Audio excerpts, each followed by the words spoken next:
नमस्कार दोस्तों, स्वागत है आपके चैनल जिसका नाम है कॉन्सेप्ट फ़िल्टर में। तो दोस्तों, जैसा कि आपको पता है कि आपके एग्ज़ाम में बस कुछ गिने चुने ही दिन रह गए हैं, तो आपको अपनी तैयारी को चरम सीमा पे पहुंचा देनी चाहिए। अब आपको ज़्यादा से ज़्यादा से प्रैक्टिस करने की ज़रूरत है, ठीक।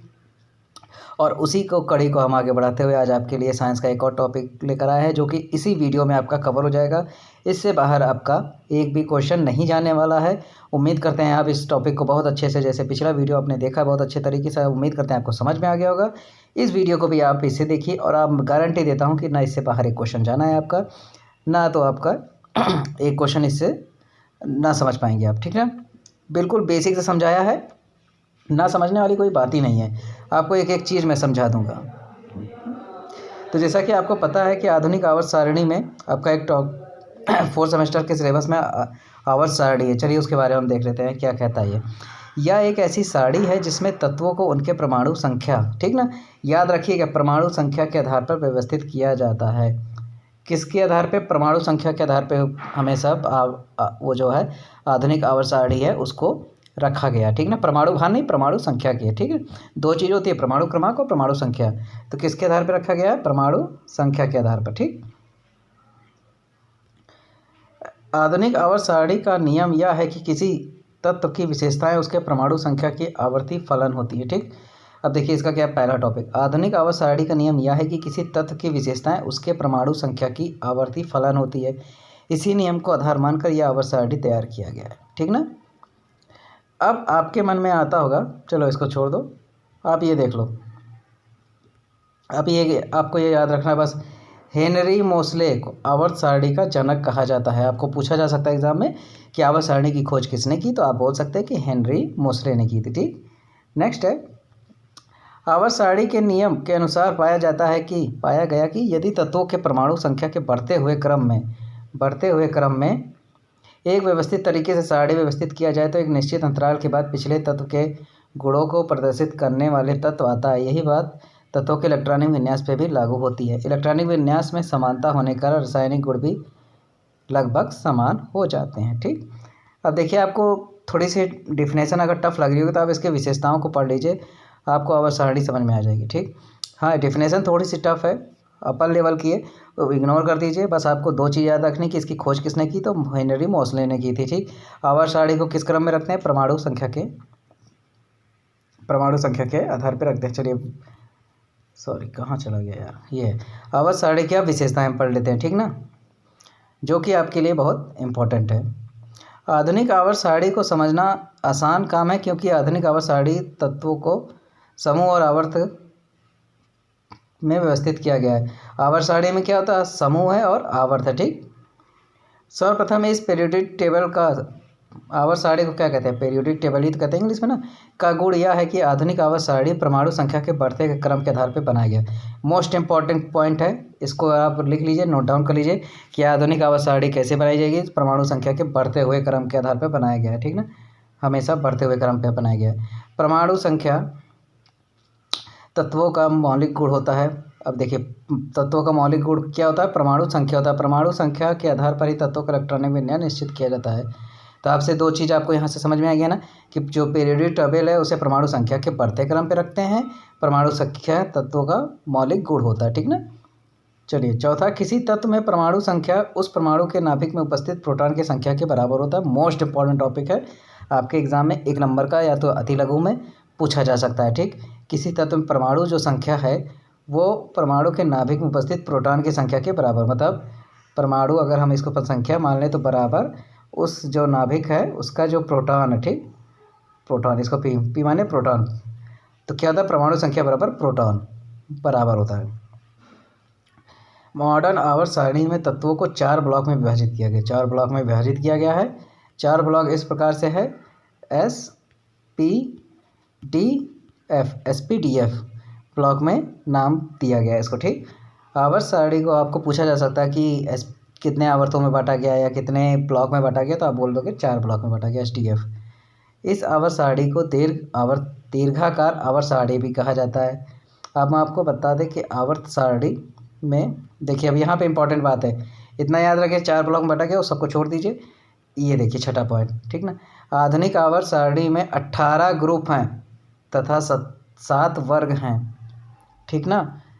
अब सॉरी दोस्तों, क्या बस बोला है 18 ग्रुप हैं, मतलब समूह हैं, और 7 वर्ग हैं, इतना याद रखिएगा। यहीं पे पूरी आपकी जो आवर्त सारणी वो बेस है। सातवां क्या कहता है, कहाँ के चला गया भाई, तू तो बहुत चलता है यार। आवर्त सारणी में तत्वों के गुणधर्म के आवर्ती फलन होने का कारण स्पष्ट समझाया गया है, जो कि तत्वों के इलेक्ट्रॉनिक विन्यास से जुड़ा है। यहाँ कहने का मतलब यह है कि तत्वों के गुणधर्म अंतराल पर दोहराए गए हैं, क्योंकि उनके इलेक्ट्रॉनिक विन्यास भी निश्चित समय अंतराल पर दोहराए जाते हैं। ठीक, किसी एक समूह के सभी तत्व एक समान गुण को दर्शाते हैं, जबकि अलग अलग समूह के तत्व अलग अलग प्रकार के गुण दर्शाते हैं।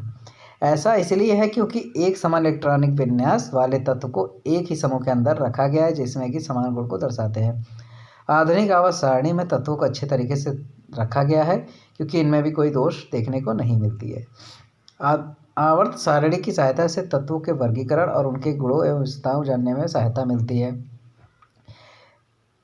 अब इस टॉपिक देखिए, लैंथेनाइट और एक्टिनाइट तत्वों को आवर्त सारणी में नीचे स्थान दिया, तो पूछ सकता है कि आवर्त सारणी का जो नीचे का स्थान है उसे किसे दिया गया, तो लैंथेनाइट और एक्टिनाइट आप बोल सकते हैं। ठीक, क्योंकि इनके गुणों अन्य तत्वों के अपेक्षा अलग अलग हैं।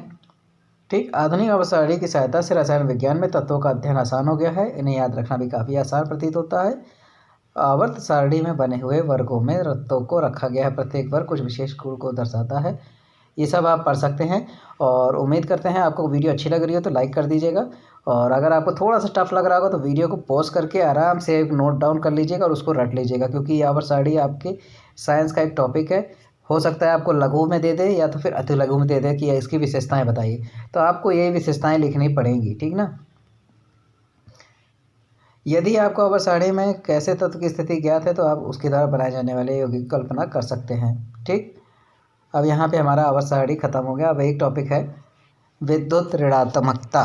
ठीक, किसी परमाणु की वह क्षमता जिससे वह किसी सहसंयोजी अणु में इलेक्ट्रॉनों को अपनी ओर आकर्षित करता है उसे विद्युत की ऋणात्मकता या EN इलेक्ट्रॉन नेगेटिविटी कैसे दर्शाते हैं। विद्युत ऋणात्मकता किसी परमाणु का एक रासायनिक गुण है। विद्युत ऋणात्मकता को मापने के लिए देखिए, विद्युत ऋणात्मकता मापने के लिए पॉलिंग पैमाने का इस्तेमाल किया जाता है। आपसे पूछ सकता है कि इसको मापने किसका इस्तेमाल करते हैं पैमाने का, तो पॉलिंग पैमाने पर। इस पैमाने पर हाइड्रोजन की विद्युत ऋणात्मकता 2.20, फ्लोरीन की ऋणात्मकता 3.98, इसको रट लीजिएगा, बहुत इंपॉर्टेंट है। अब विद्युत ऋणात्मकता से हम कुछ चीज़ें सीख लेते हैं। विद्युत ऋणात्मकता परमाणु की परमाणु संख्या, परमाणु त्रिज्या और नाभिक और सबसे बाहरी इलेक्ट्रॉनों की संख्या दूरी पर निर्भर करती है। ठीक, तो जो आपकी परमाणु ऋणात्मकता है वो किस पे बेस्ड है, परमाणु की संख्या, उसकी त्रिज्या पर, उसके नाभिक पर और सबसे बाहरी इलेक्ट्रॉनों के बीच की जो दूरी होती है, ये जो दूरी होती है उस पर निर्भर करती है। ठीक, अब नेक्स्ट है विद्युत ऋणात्मकता बढ़ने के साथ साथ परमाणु की त्रिज्या भी कम होती है। अगर ये बढ़ेगी तो परमाणु की जो त्रिज्या होती है वो कम होती जाती है। ठीक ना। आवर्त सारणी में बाएं से दाएं जाने पर विद्युत ऋणात्मकता बढ़ती है। ठीक, और जब बाएं से आएंगे तो घटती है। सेम चीज़ उल्टा हो जाएगा, इसको याद रखिएगा, बहुत इंपॉर्टेंट है। बाएं से दाएं जाने पे क्या होता है, दाएं से बाएं जाने पे क्या होता है। फ्लोरीन सबसे ज़्यादा ऋणात्मकता वाला तत्व है, मोस्ट इम्पॉर्टेंट, मोस्ट नीचे के जो तीनों पॉइंट है आपके लिए बहुत इंपॉर्टेंट है। तो दोस्तों आपका यहाँ पे एक टॉपिक ख़त्म होता है, जो कि था आवर्त सारणी और विद्युत ऋणात्मकता से संबंधित था। उम्मीद करते हैं आपको बहुत अच्छे से समझ में आ गया होगा। अगर वीडियो थोड़ी सी स्पीड में हो रही होती दोस्तों, आप इसको पॉज करके आराम से नोट डाउन कर लीजिए, क्योंकि एक बार में ये वीडियो समझ में नहीं आएगी किसी भी बच्चे को। मैं सबकी बात नहीं कर रहा हूँ, अगर किसी ने पढ़े होंगे तो अच्छी बात है, जो नए बच्चे होंगे उनके लिए स्पेशली बोल रहा हूँ कि वीडियो को पॉज कर दीजिए, नोट डाउन कर लीजिए, क्योंकि ये क्वेश्चन जो है शायद आपको अति लघु में भी देखने को मिल जाए या हो सकता है ऑब्जेक्टिव में देखने को मिल जाए। तो इससे अच्छा होगा कि आप इसको नोट डाउन कर लीजिए और एक बार अपने खुद से मन से पढ़ लीजिए, आँखों में दिमाग में बैठा लीजिए। ठीक, चलिए मिलते हैं आपको एक नए वीडियो के साथ। तब तक के लिए हंसते रहिए, मुस्कुराते रहिए, खुश रहिए, और आप सबको मेरी तरफ से हैप्पी रिपब्लिक डे। जय हिंद, जय भारत।